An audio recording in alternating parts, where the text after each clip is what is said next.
Hi everyone, welcome back. We've got a brand new story to share with you. So let's begin. My name is Marvin. When my wife commanded me to sleep in my car so her boyfriend could come over, she had no idea that she would end up regretting that decision for years. I'd been married to Tasha for 4 years when she told me to sleep in my car because her real boyfriend was coming over, and that humiliating night became the catalyst for the complete transformation of my life from broken and defeated to stable and self-sufficient. For years that had started as an obligation rather than love and had deteriorated into something toxic and painful before finally exploding in the most humiliating way possible. Tasha and I never should have gotten married. Our relationship hadn't been built on a foundation that sustains a long-term partnership. We'd met when I was 23 and she was 22, both living in Atlanta and running in the same social circles. We'd had a couple of casual flings over several months. Nothing serious, just physical attraction and convenience without a deeper emotional connection. Then Tasha got pregnant and told me one evening after we'd hooked up again. She said she was keeping the baby and that she didn't want to be a baby mama, that we needed to get married. I was 24 years old, unprepared for fatherhood, and terrified of the responsibility. But I've been raised with certain values about doing the right thing, about standing up and taking responsibility for your actions and their consequences. So I agreed to marry her. Not because I was in love, not because we had the kind of relationship that should lead to marriage, but because it felt like the right thing to do. I wanted my child to grow up in a 2-parent household and didn't want Tasha raising our baby alone. We got married quickly and quietly. A small ceremony at a courthouse, with just the immediate family present. Just legal paperwork that bound us together as we prepared for the baby's arrival. When our daughter was born, I loved her with every bit of me. I felt this overwhelming rush of protectiveness and determination to be a good father. The first year of marriage was calm and manageable. We were both focused on our daughter, on figuring out how to be parents, on adjusting to our new reality of sleepless nights and constant baby needs. Tasha and I weren't over-the-top romantic with each other. We coexisted reasonably well while caring for our daughter. Then financial issues hit. I was working in warehouse logistics, making decent but not great money. Tasha had stopped working to stay home with our daughter. We'd moved into a 2-bedroom apartment that was more than we could comfortably afford, but Tasha had insisted we needed it. Money got tight quickly. We couldn't afford everything Tasha wanted, couldn't keep up with bills, and still have money for extras. The financial strain created constant tension. Arguments started happening regularly. About money, primarily, but also about everything else. Chores and childcare responsibilities. Who was contributing more? Who was working harder? Small resentments that accumulated into bigger conflicts. Tasha would accuse me of not providing enough, of not being man enough to properly take care of my family, of failing as a husband and father because we couldn't afford the lifestyle she wanted. I defend myself by pointing out that I was working full-time, doing physical labor, and that we lived beyond our means. I suggested that she could get a part-time job to help with finances. She'd get angry at that suggestion, say that I wanted her to work while also doing all the childcare and housework, that I was trying to burden her with everything while I did the minimum. The arguments were circular and exhausting, never resolved anything, just created more distance and resentment between us. As time went by through years 2 and 3 of our marriage, things deteriorated further. Tasha stopped trying to make our marriage work. She would be cold and detached whenever we interacted, showed no interest in fixing our problems or rebuilding any kind of connection. We existed as hostile roommates who happened to share a child. We would barely speak beyond necessary logistics. We slept in the same bed but never touched, lived separate lives under the same roof. I knew the marriage was failing, knew we weren't happy, but I stayed because of my daughter. I wanted her to have both parents present because I was terrified of what divorce would mean for my relationship with my daughter. One afternoon, during our 4th year together, Tasha handed me divorce papers. I came home from my shift to find her waiting with an envelope. She gave it to me without explanation or emotion and walked away. I stood there, reading the documents, feeling shocked and hurt, even though I shouldn't have been. We were clearly miserable. Divorce was the logical outcome of a marriage that had never been based on love. But seeing it formalized hit me harder than I'd expected. I asked Tasha if we could talk about it, and if there was any chance of working things out for our daughter's sake. She said no flatly, that she was done and had already filed. To her, this was happening whether I liked it or not. Within days of filing those papers, Tasha became openly disrespectful in ways she'd been more subtle about before. She would ignore me completely when I tried to speak to her. She would mock me in front of our child and treat me like an unwanted guest in the apartment I was paying for. I tried to maintain civility for our daughter's sake. I tried not to engage with Tasha's hostility. I just focused on being present for my daughter while waiting for the divorce to be processed. Everything changed after one night. I came home from work one evening tired and dirty from my shift. I walked into our apartment, expecting the usual cold silence. Instead, Tasha was standing in the hallway, arms folded. She had this expression, part contempt and part something else I couldn't identify. She told me directly that I was sleeping in my car that night, that her real boyfriend was coming over, that I needed to leave. The words hit me like physical blows. Real boyfriend. Implying I'd been what, fake? A placeholder? Someone she'd settled for out of necessity? I felt humiliation burn through me, followed by anger. I didn't argue or immediately leave like she demanded. I just walked to the living room and sat down on the couch.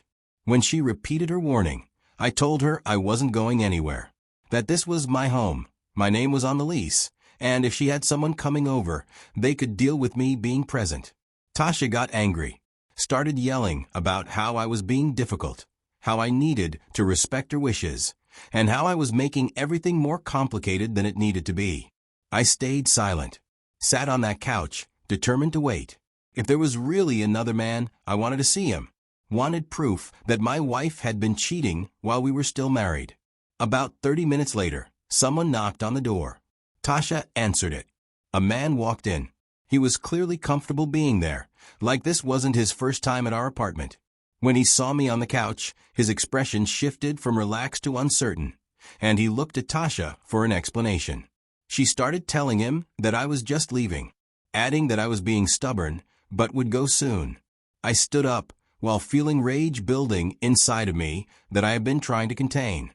This man had been sleeping with my wife, in the home I paid for, around my daughter. I walked toward him as he started talking tough, saying I needed to leave, that Tasha wanted me gone, that I should accept it and go. The anger in me overwhelmed everything else. I swung and connected with his face. He swung back and we fought right there in the living room, throwing punches, grappling, crashing into furniture. Tasha was screaming while my daughter started crying from her bedroom, woken up by the noise.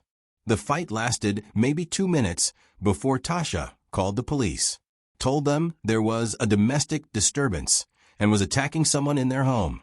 When officers arrived, Tasha painted me as the aggressor, said I'd come home angry and attacked her boyfriend unprovoked, that I'd been threatening and violent. Never mind that this was my home, with my name on the lease. The officers listened to her version, looked at me, disheveled from a fight, clearly angry, and made their decision. They told me I needed to leave for the night, that this was a domestic situation and someone had to go, that even though my name was on the lease, they were asking me to leave to prevent further violence. I tried to explain that Tasha had invited this man into my home, that I had every right to be there. They weren't interested in my explanation, just kept insisting I needed to leave and that I could deal with the situation legally later. But tonight I had to go. I looked at Tasha, who was standing there with a satisfied expression, like she'd won something. I looked at the boyfriend. He was holding ice to his face where I'd hit him, but smirking like he'd gotten what he wanted. I realized I had no choice. The police were going to remove me one way or another. I went to the bedroom and threw clothes into trash bags, grabbed some essentials, and walked out of my own home carrying trash bags like I was the one who'd done something wrong. I drove to a parking lot and sat in my car, feeling more humiliated and heartbroken than I'd ever felt. I slept in the back seat that night because I had nowhere else to go and no money for a hotel or Airbnb. The divorce that followed was brutal. Tasha fought for everything. She wanted maximum child support and wanted to ensure I had minimal time with my daughter. The custody battle was the worst part. I fought for shared custody, wanted a 50-50 time with my daughter, and wanted to remain an active, present father. Tasha manipulated the system expertly, emphasized that she'd been the primary caregiver since our daughter was born, that our daughter was young and needed stability with her mother, and I worked long hours and couldn't provide adequate care. The court sided with her on most issues. She was granted majority custody. I got limited visitation, every other weekend and one evening during the week. I was ordered to pay child support that took a significant chunk of my already modest income. Walking out of that courthouse after the custody decision was my emotional breaking point. I felt like I was being punished for trying to be a father and wanting to be present in my daughter's life. I'd married Tasha to do the right thing, had tried to make our family work despite never having real love between us, had worked hard to provide even when money was tight, and my reward was sleeping in my car, losing custody of my daughter, and paying support while barely scraping by myself. I started from scratch in every way. Worked hard to move into a tiny one-bedroom apartment in a rough neighborhood, all I could afford with my warehouse salary after child support. I had to buy furniture from thrift stores and budget meticulously just to cover basics.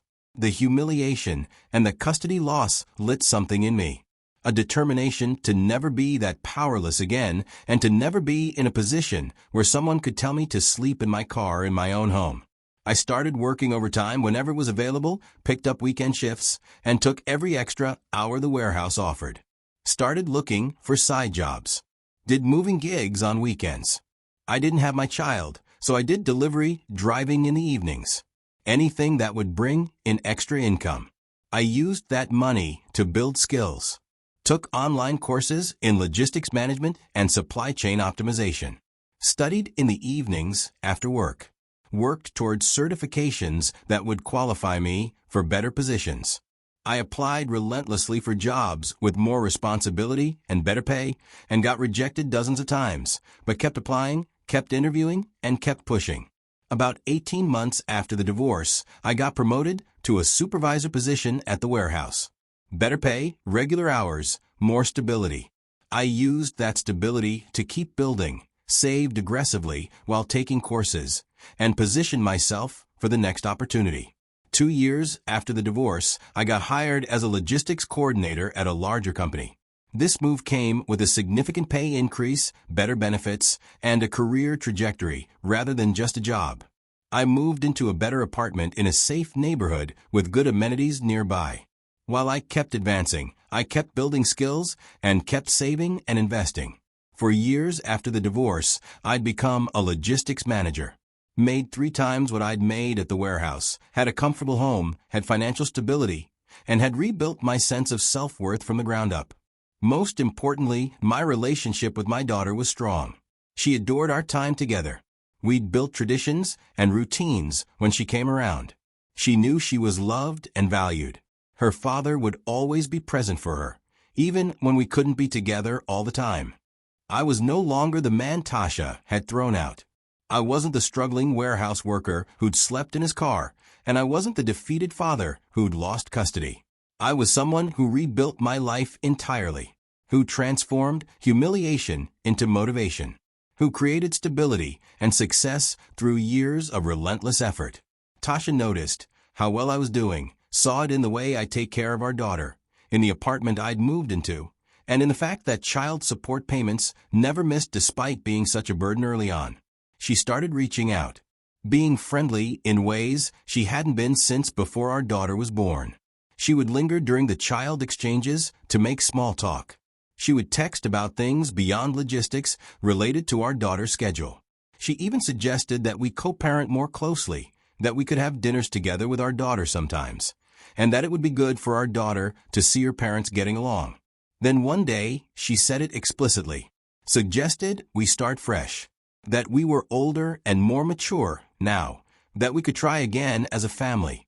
Give our daughter what she deserves, both parents together. I looked at Tasha when she said this. Saw exactly what was happening. She was struggling financially, had been through multiple failed relationships, and had seen how I rebuild my life. And she wanted back in, wanted access to the stability I'd created, and wanted to benefit from the success I'd built through years of hard work after she'd thrown me out. I said no, simply and firmly, without anger or explanation. I told her I'd moved on, that we'd co-parent our daughter respectfully, but that there would never be anything beyond that between us, that I wasn't interested in revisiting our failed marriage. Tasha seemed shocked, like she genuinely expected me to jump at the chance to get back together, like she couldn't comprehend that I'd reject her. She became cold again. The friendly overtures stopped. The small talk during custody exchanges disappeared. Several months later, she filed a petition, dragging me back to court, and demanded increased child support. Argued that I was earning significantly more now than when support had been calculated initially, that our daughter deserved to benefit from my improved finances. The court date arrived. We both appeared with attorneys. Tasha's lawyer argued strongly that support should be substantially increased to reflect my higher income. My attorney countered with evidence of my expenses, the fact that I was saving for my daughter's future education, and that I provided well for her during my custody time, and that the existing support amount was already fair and sufficient. The judge reviewed everything carefully, asked questions about both our financial situations. The court then ruled that the existing child support amount would remain unchanged, that it was fair given my daughter's needs and both our incomes, that there was no basis for an increase. Tasha left the courthouse furious and bitter. She shot me a look of pure hatred as we walked out. I felt nothing but relief. She tried to use the court system to punish me for succeeding, to extract more money because she couldn't access my stability any other way. And she'd failed. The system had seen through it. Through mutual acquaintances and things my daughter occasionally mentioned, I pieced together Tasha's life since our divorce. She'd dated 3 different men seriously. All 3 relationships had been volatile, and some apparently abusive. She'd cycled through these relationships looking for stability and partnership, but kept choosing poorly. She was financially strained, living primarily on the child support I paid and working part-time jobs that didn't provide enough income, while struggling to maintain the lifestyle she wanted. The boyfriend who'd been there the night I slept in my car was long gone. He had left her after a few months. The subsequent relationships had followed similar patterns. She was alone, struggling, and apparently bitter that the man she'd thrown out had rebuilt so successfully while she'd stagnated. Looking back now, almost 9 years since that night Tasha told me to sleep in my car, I understand everything clearly. I learned that humiliation can be a catalyst if you let it motivate rather than destroy you. That night I slept in my car could have broken me permanently, but instead lit a fire that drove me to rebuild completely. I learned that the system often fails fathers in custody battles, but that doesn't mean you stop fighting to be present. Even with limited custody, I built a strong relationship with my daughter through consistency and genuine presence during our time together. I learned that people who've discarded you sometimes want back in when they see you've rebuilt your life. Tasha's suggestion about trying again wasn't about love or family. It was about her wanting access to the stability I'd created through hard work after she'd thrown me away. Most importantly, I learned that you don't need revenge when you've rebuilt yourself. The best outcome isn't making someone suffer, but making yourself better. My success was its own reward, regardless of whether Tasha noticed or cared. I'm grateful for the lessons that came from the worst period of my life, for learning who I could become when pushed to my absolute limit, for discovering the strength and determination I didn't know I possessed. Who I am now is someone I'm proud to be, someone who turned humiliation into motivation, who rebuilt from the absolute bottom, who succeeded despite everyone counting him out. That's worth everything, worth all the pain and struggle and difficult years.